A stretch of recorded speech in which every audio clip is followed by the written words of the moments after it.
All right, this video is about function operations, which is something we learned last semester. It's just adding, subtracting, multiplying, and dividing functions.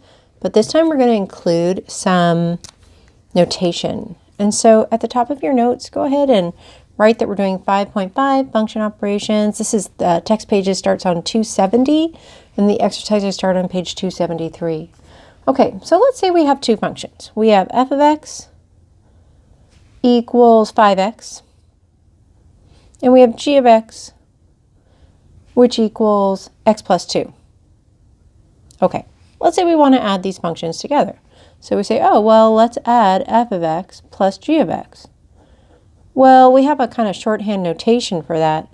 We could write it as, instead of just f of x and g of x, we would say f plus g of x.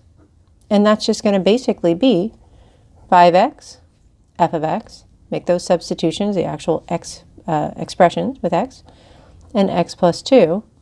And that's going to equal 6x plus 2. So we would say that f plus g, it looks like I wrote fig or something, f plus g of x, don't forget that, and this is not multiplication, it's notation, f plus g of x equals 6x plus 2.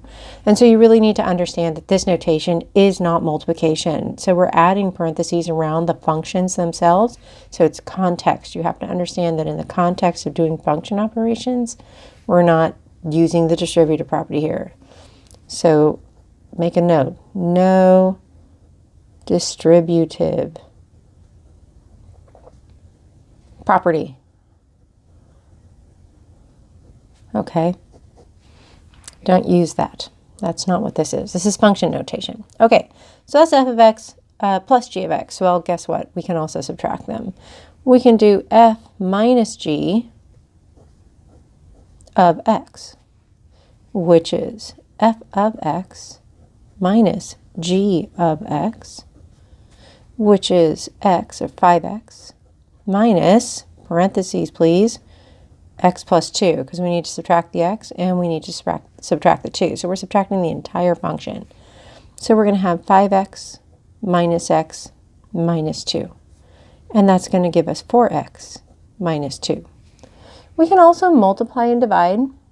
So if we want to do f of x times g of x, which usually we don't even need that multiplication symbol there, we can actually write that as fg in parentheses of x. So fg of x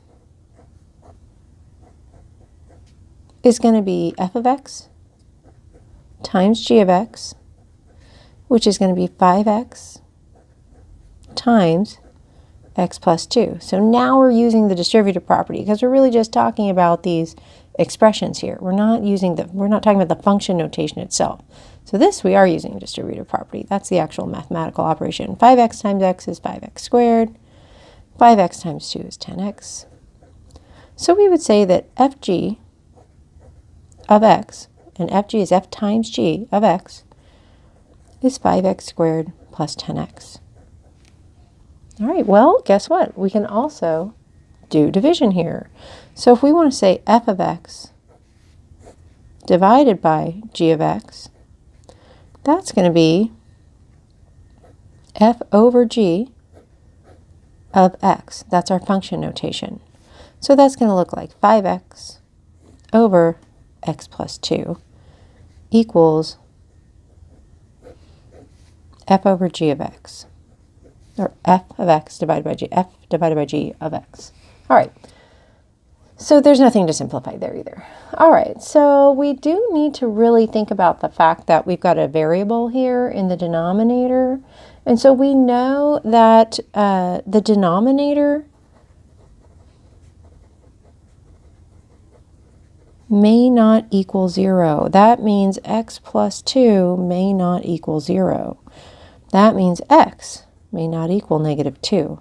So when we do this, if we have a variable in the denominator, we need to note this domain restriction, okay? So we would say the domain is that x may not equal negative 2 here. All right, so this is our basic function notation for adding, subtracting, multiplying, and dividing. So here we had our first example was addition, right? Sorry, shaking. Then we had subtraction.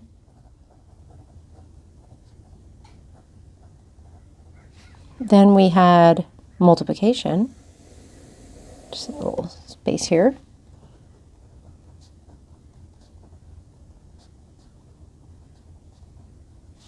And then, of course, last we had division.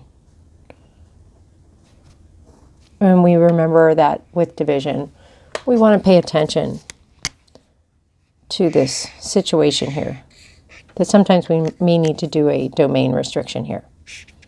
Okay, thinking about that. All right, and then you can do a little practice with these. Just a short assignment. These do require some operations that you should know. But let's just do a quick example. If we were going to add two functions, let's let f of x equal 3 times the square root of x, and g of x is going to be negative 10 times the square root of x. Well, if we want to show f plus g of x, that's going to be 3 times the square root of x plus negative 10 times the square root of x, or 3 minus 10 times the square root of x. So 3 minus 10, that's negative 7 times the square root of x. That's our final solution. Then, if we wanted to subtract two functions, let's say we have f of x. Remember these polynomials here, guys. 3x cubed minus 2x squared plus 5. And let's let g of x equal x cubed minus 3x squared plus 4x, and then minus 2. All right, if we want to do f minus g of x, we're going to have this function minus this function. Now this is kind of stacked for us already, so we might be able to just do this problem. So if we've got, remember, we're going to do f of x minus g of x. Here, I'm going to write that. Minus g of x. So it's this function minus this function. So basically, I have 3x cubed. I'm going to subtract x cubed. That's going to leave me 2x cubed. I have minus 2x squared minus negative 3. So this turns into a plus, right? So if I want to subtract g of x, here, let me change all these signs here. Okay, let's look at what that does. F of x minus g of x. Think of it as a stacked problem. 2x cubed. Negative 2, positive 3, that's going to be plus x squared.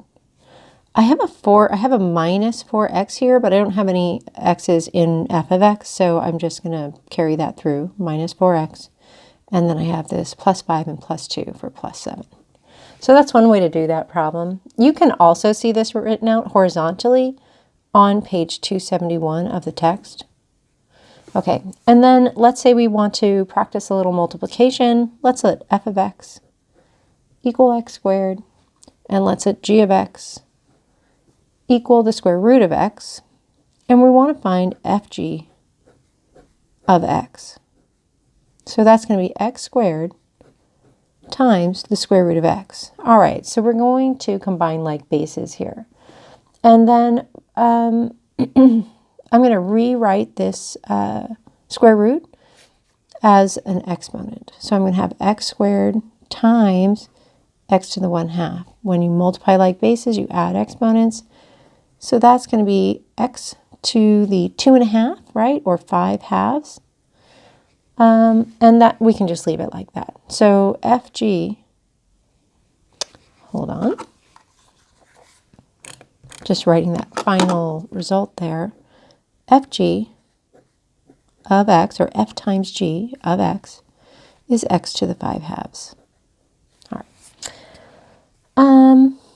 Now let's do a final division example. Let's set f of x And this one's going to involve rational exponents, so that's a good example for us to do together. F of x is going to be 6x, and g of x is going to be x to the 3/4.